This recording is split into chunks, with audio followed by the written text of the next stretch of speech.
Hello and welcome to my channel Rapid Vectors. In this tutorial we are going to create hitboxes and hurtboxes so that when we fire the bullet we will cause damage to the enemy and then kill the enemy. If you like what you see in this tutorial, please remember to hit like or subscribe, and in the description below the video are some useful links. Now let's begin by creating our first hitbox for the bullet, so that when we fire the bullet it will be detected by the enemy and then cause some damage to the enemy. Let's go to the bullet scene, open that, and then begin by adding our first child node. So we'll go for an area 2D, rename that to be hitbox, add a collision shape, and choose new circle shape. Let's look at the scene and then let's make some changes to that collision shape. So just cover the bullet and that should be right. Then head over to the script and click the area hitbox. And what we want to do is we want to connect some of the signals that come from the hitbox. Now when an area enters another area, it will fire the area entered function. And then if an area detects something like a tile map or a physics body 2D, it will detect the body entered. So the first function we're going to connect is the area entered method. Then let's print some debug statement in here so that we get some output. So we'll say bullet area entered, and then I want to connect the body entered method to print bullet body entered. If you hover over these signals, you get a little bit more information. So like I said, for the body entered, you can see that it'll be emitted when the physics body is detected or a tile map. So I'll show you the result of that later. Okay, so back on the hitbox and in the inspector, what we want to do is check what collision layer this hitbox is on. So at the moment it is currently on ground. So what we want to do is to change that and put this hitbox on the player layer and then remove it from the ground layer. And what we want is the bullet to detect anything on the ground and then also detect the enemy. So let's see. So layer 3 isn't defined. So what we need to do is let's add a new physics layer. So we've only got ground and player so far. So let's add a third one called enemy. And then we want the player to detect enemy. So we need to turn number 3 on for the mask, which is enemy. And let's run the game. So at the moment there's no enemies in the scene, but let's just fire against the actual tile map wall. And if we look into the debug message, we're still getting some debug messages which are coming from the player script. So let's just switch them off for now. So head back to the player script, and that is coming from this print statement here. So I'm going to just use the hash key to comment that out. Head back over to the bullet. And then let's fire again at the tile map. And as you can see, we're getting the debug statement saying the bullet body entered. So this method is currently being called, and that is what we want for now. Now our next step is to add an enemy to the level. So let's open up level 1. And in the scene, let's add a node. So just add a standard node here and rename this as enemies. And we're going to just use this as a container to hold enemies and give us some better structure to our game. Then if you open up the enemies folder, let's grab the enemy crab scene and let's just drag that into our game here.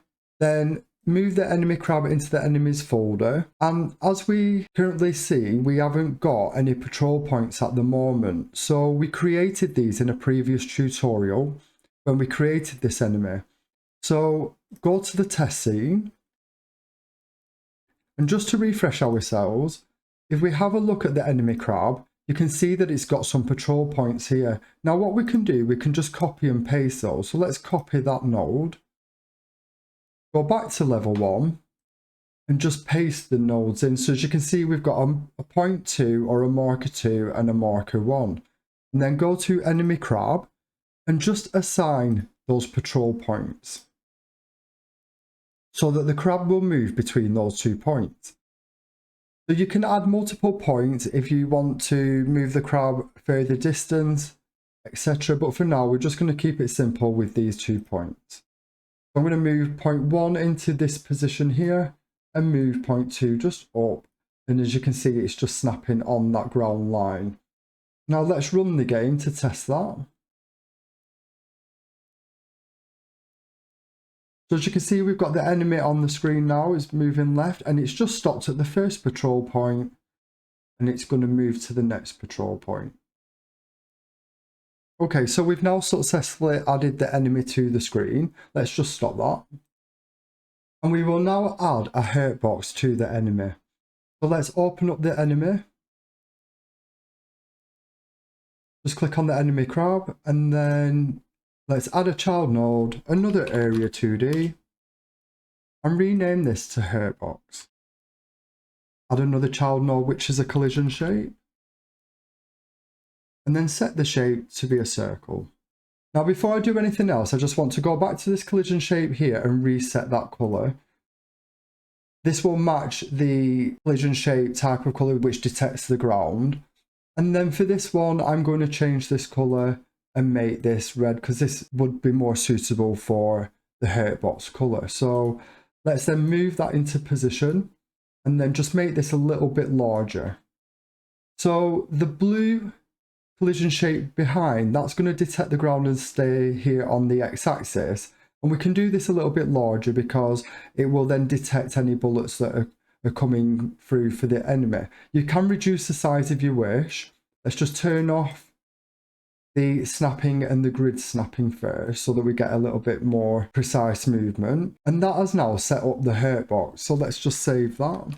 Now select the Hurtbox, and as we did with the Hitbox, we need to configure our collision layer. So we want to say that this Hurtbox is on the enemy, remove it from the ground, and we want the Hurtbox to be detected by anything on the player layer. So we'll activate number 3 and then 2 in the mask. And then select the node tab, and we want to connect the area entered method. We don't need to do the body entered method for this one. So let's just say area entered and then detect that. And then let's do another print method. So we'll say print Hurtbox area entered. And let's run the game again. So we move over to our enemy, fire some bullets. You can see we got a Hurtbox entered and then a bullet body entered, and that is what we need.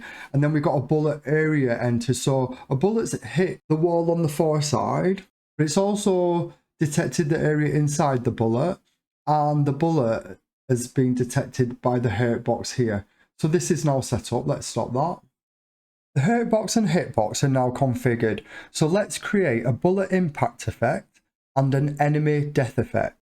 To go scene, new scene, we'll have a new 2D scene, and then just change the type of that.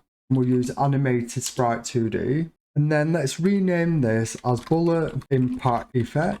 And now we need to get the sprite for this. So head back over to your warped assets collection.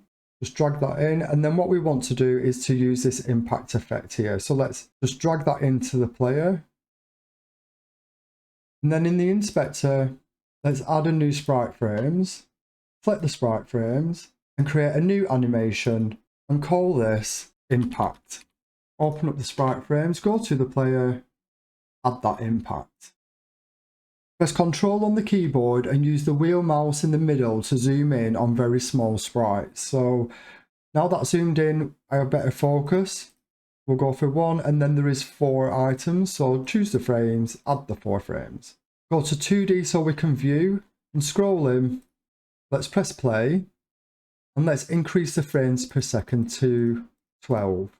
Let's turn animation looping off because we only want the animation to play once. And as you can see, we still have a frame. It's frozen at the end of the 4th frame. What we want to do is have a blank frame at the end. So add a clear frame or an empty one. And then let's run that again. And as you can see, as it's run once, it will end on the empty frame at the end. So that's the desired effect. And then on the bullet impact effect, let's add another child node, and this will be the timer. In the wait time, let's set this to something really short, like 0.4 seconds. We only want one shot and we want this to start straight away. Then let's create a script for our bullet impact effect. We'll attach a script and then let's save that in the player folder. And in the script, what we want to do is click the timer, go to node, and let's connect the timeout. And when that timer is called and we pass the 0.4 seconds, what we want to do is to delete the bullet or the bullet impact effect. So we can just say Q3. What will happen is when the bullet impact effect is instantiated, it will play the effect and after 0.4 seconds be removed from the game. And that's the whole purpose of creating this timer, so that when we fire bullets, we don't end up with impact effects lying around within the gameplay. So let's save that bullet impact effect and then select the bullet, go to the bullet script.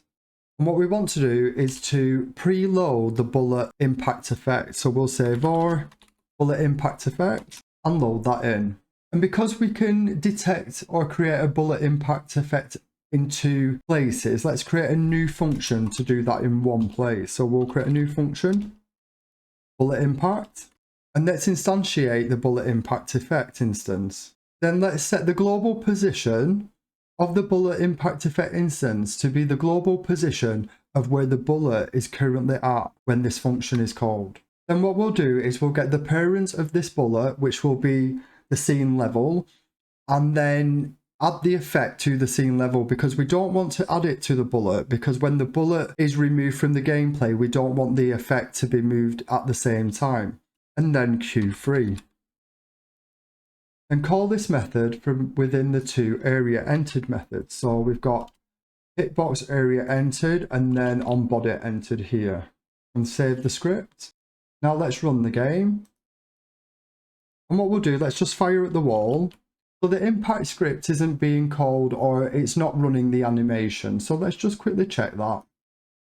Go back to the bullet impact effect and check the animation. And what we're not doing here is we're not auto loading the animation on start. So let's just click that, run the game again, and then fire against the wall. So what you can see is as the bullet hits the wall, it's showing the impact effect and then it's calling Q3.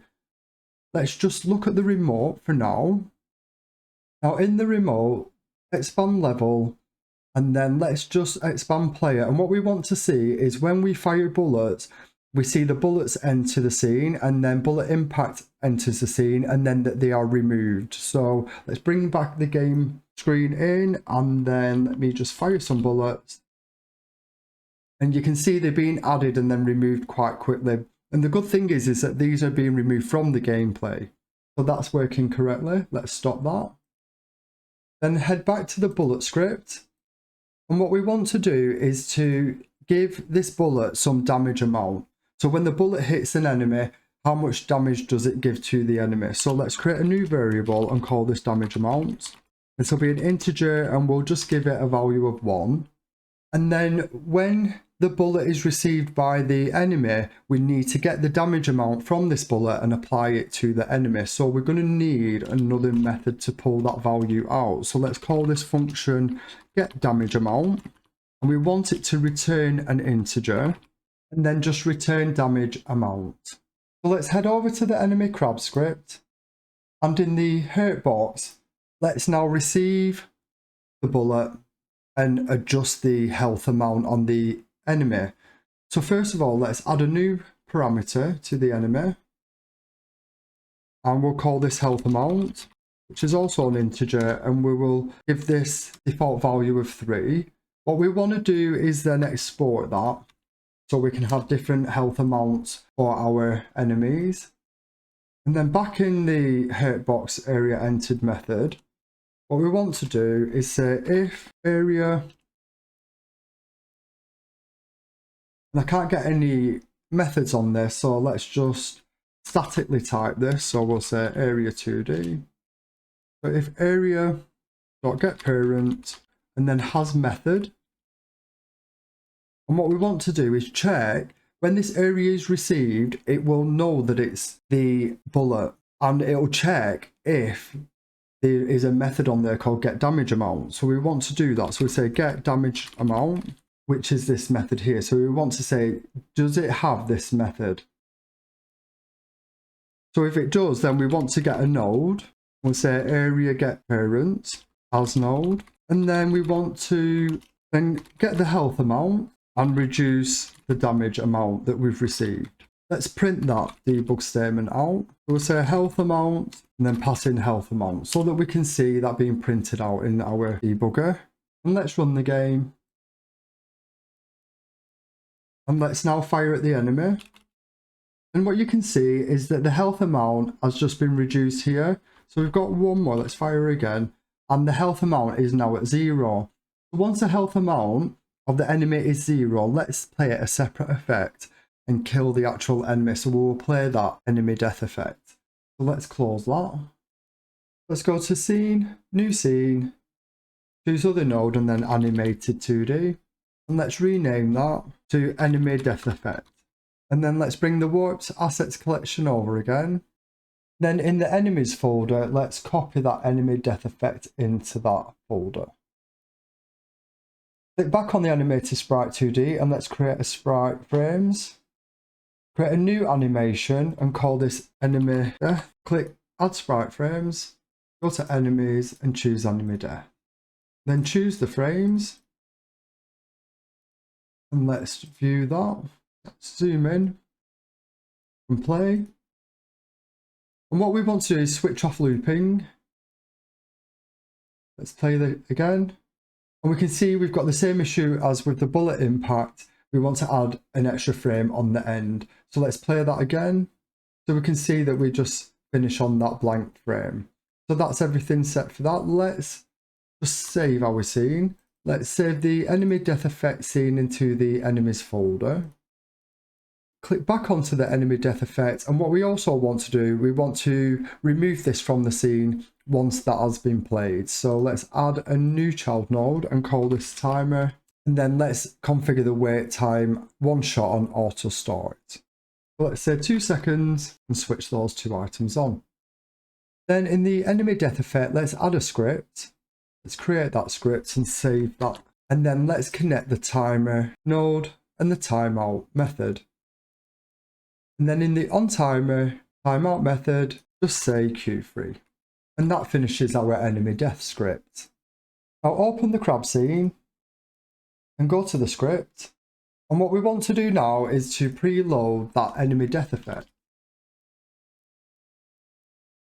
And then in the onHurtbox area, let's check the health amount. And then if the health amount is less than or equal to 0, and then let's show that enemy death effect. So create the instance by using the instantiate method from the enemy death effect.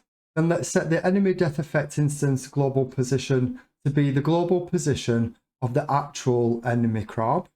Then let's get the parent and add the child. So we want the parent of the enemy crab, add the enemy death effect because the enemy crab will have died. So then we just want the effect to be playing, and then remove the crab from the scene. So the enemy will then die on Q3. So before we play the game, let's just pop back over to the enemy death effect. Let's just run that death effect again. So I need to increase the frames per second as I forgot that. And then let's auto load that as well. And then let's run the game. As you can see, let's do that one more time. And then as we run to the enemy and fire, we can see that it got the bullet impacts and also an effect for the death. Let's stop that. Now that brings us to the end of this tutorial. In the next tutorial, we will have the enemy apply damage to the player, and then we will show this in a health bar. If you like what you've seen in this tutorial, please remember to view my other videos in my playlist, and also remember to hit like or subscribe to get more updates. Thank you for watching.